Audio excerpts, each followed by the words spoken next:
العالمين والصلاة والسلام على عبده ورسوله الأمين وعلى آله وصحبه أجمعين ومن تبعهم بإحسان إلى يوم الدين وبعد. عن ابن عمر أن رسول الله صلى الله عليه وسلم كان إذا قعد في التشهد وضع يده اليسرى على ركبته اليسرى ووضع يده اليمنى على ركبته اليمنى وأقدى 53 وأشار بالسبابة. رواه مسلم. معزز سامعین کرام اور عزیز طلباء، آج میرے درس حدیث کا موضوع ہے تشہد میں دونوں ہاتھ رکھنے کی کیفیت اور اس سے متعلقہ بعض مسائل۔ تشہد میں بیٹھتے ہوئے نمازی کو چاہیے کہ وہ اپنا دایاں ہاتھ اپنے دائیں گھٹنے پر اور بایاں ہاتھ بائیں گھٹنے پہ رکھ لے اور شہادت کی انگلیوں سے ترپن کی گرہ لگا کر انگشت شہادت سے اشارہ کرے۔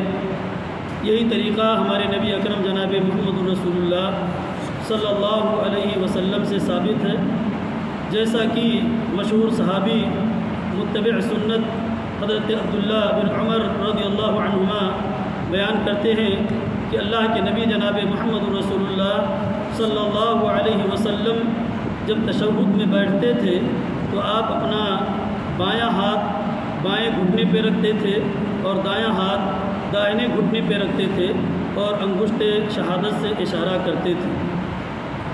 صحیح مسلم کی ایک دوسری روایت ہے جس سے یہ پتہ چلتا ہے کہ گھٹنا پہ رکھنے کے بجائے ران پر بھی رکھنا جائز ہے، یعنی داہنا ہاتھ داہنے ران پر اور بایاں ہاتھ بائیں ران پر بھی رکھنا جائز ہے۔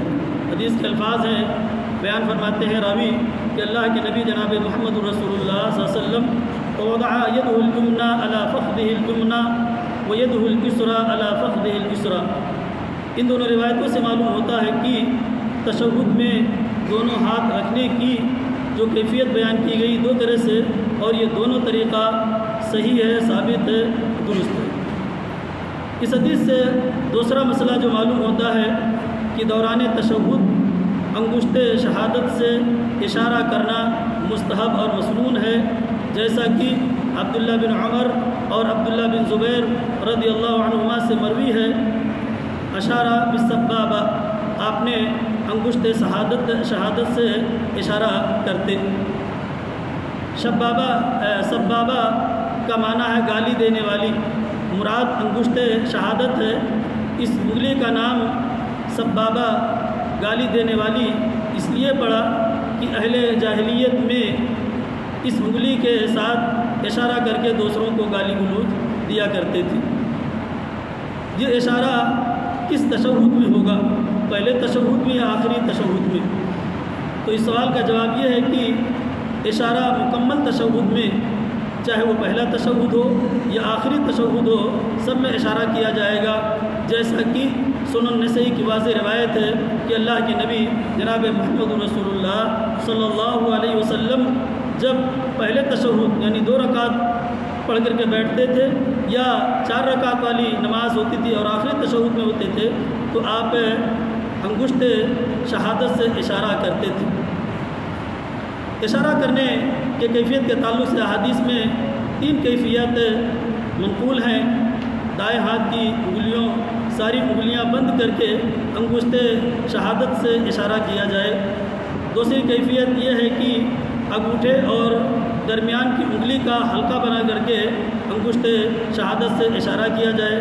تیسری کیفیت یہ ہے کہ دائیں ہاتھ کی 2 انگلیاں بند کر کے انگوٹھے اور درمیان والی انگلی کا حلقہ بنا کر کے اشارہ کیا جائے۔ یہ بات بھی ذہن نشین رہے کہ بعض روایت کے اندر لا یحرکھا آتا ہے کہ آپ دوران تشہد اپنی انگلیوں کو حرکت نہیں کرتے تھے، اشارہ نہیں کرتے تھے، تو یہ روایت شاذ ہے، جیسا کہ علامہ محمد ناصر الدین البانی رحمہ اللہ نے اپنی کتاب تمام المنہ فی التعلیق علی فقہ السنہ اور ضعیف سنن ابو داؤد وغیرہ میں شاذ کہا ہے۔ شاذ محدثین کی خاص اصطلاح ہے اور مقصود یہ ہے کہ ضعیف احادیث کی جو قسمیں ہیں ان اقسام میں سے یہ قسم شاذ ہے یعنی یہ روایت درست نہیں ہے، بلکہ اللہ کے نبی جناب محمد رسول اللہ صلی اللہ علیہ وسلم تشہد میں انگشت شہادت سے آپ اشارہ کرتے تھے۔ اسی طرح سے ہمارے بعض نمازی کلمہ شہادت پر جب پہنچتے ہیں تو لا الہ پر انگلی اٹھاتے ہیں اور الا اللہ پر گرا دیتے ہیں۔ ان کا یہ عمل بھی حدیث سے ثابت نہیں ہے، بلکہ اس سلسلے میں جو روایت آتی ہے وہ روایت ضعیف ہے۔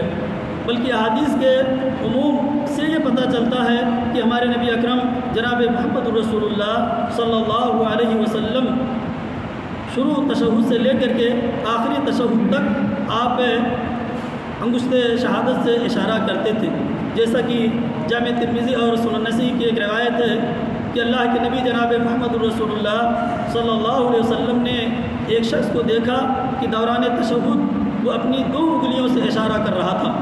آپ نے جب دیکھا تو اسے ڈانٹا اور منع کیا، اور آپ نے کہا احد احد، 1 انگلی سے اشارہ کرو۔ علماء نے اس حدیث سے استدلال کیا اور اس مسئلے کا استنباط کیا کہ تشہد میں انگشت شہادت سے اشارہ کرنا جائز اور درست ہے۔ اتنے واضح ہے، صریح اور صحیح نصوص کے باوجود آج بھی ہمارے برادران احناف کمزور روایات پر عامل ہیں اور وہ انہی ضعیف روایتوں پہ عمل کرتے ہیں اور تشہد میں ہاتھ سے اشارہ نہیں کرتے ہیں۔ آخر میں دعا ہے کہ بار الہ ہم سب کو صحیح احادیث کی معرفت اور صحیح احادیث پر عمل اور اپنے نبی کی سنت کو زندہ کرنے کی توفیق عطا فرمائے۔